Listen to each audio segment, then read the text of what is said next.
अस्सलाम वालेकुम दोस्तों, वेरन जी बस्ती हिकु न्यू अपडेट सां गॾु हाज़िर थी चुका आहियूं। इन खां पहिरीं असांजे चैनल ते न्यू आहे त सब्सक्राइब करे ऑल ते क्लिक कंदा दोस्तों। त बिना देर हलूं था पंहिंजी अपडेट जे तरफ़।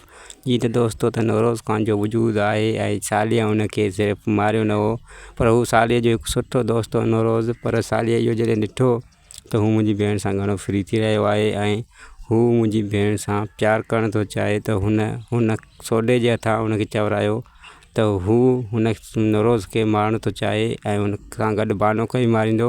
इन खां सुठो आहे त हीउ माना ॻोठु छॾे हलियो वञे नौरोज़, त हुनजी ज़िंदगी जी भलाई आहे। सालिया जे मरण खां पोइ जॾहिं बानो जी शादीअ जी ॻाल्हि निकिती दोस्तों, त उहा हिकु भेरो ॿीहर नौरोज़ सां शादी करणु पई चाहे ऐं हुनजी यादि में ज़िंदगी गुज़ारणु पई चाहे।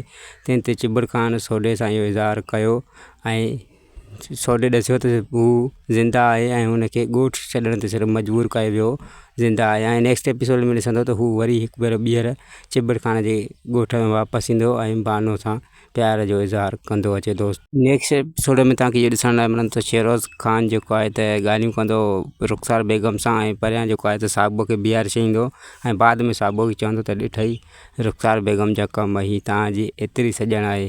ऐं हुनजे साहिबुअ जे ज़हन में जेको आहे रुख़सार जे ख़िलाफ़ु ज़हर भरींदो, जीअं हू पाण में विढ़नि। ऐं ॿिए पासे जेको हुन जी तस्वीरूं शम्स सां गॾु निकितियूं हुयूं, शमीर ख़ान साहिबो खे इहो चयो आहे त कंहिं अननोन नंबर तां हुन ॾे SMS करे छॾ तस्वीरूं ऐं वीडियोज़ बि, जीअं हूअ ॾिसी ऐं ॾकी वञे। ऐं ॿिए पासे जेको शेरोज़ ख़ान आहे त उहो बि हुननि जो सॼण न आहे। ऐं शमीर ख़ान जेको सूबेदार खे दॿ ॾिनी त मां पुलिस वारा वाठा रखंदो ई न आहियां ऐं तूं ॻाल्हाई कीअं थो, जांच जूच करणु आहे त उहा कर, असांखे धमकाए कुझु बि न, छो त मां सरदार आहियां ऐं तूं सरदार खां मथां हूंदा आहीं। जी दोस्तों, त हीअ हुई असांजी अपडेट। वधीक अपडेट ॾिसण ऐं ॿुधण लाइ सब्सक्राइब कयो असांजे चैनल खे। ख़ुदा हाफ़िज़, वरी मिलंदासीं।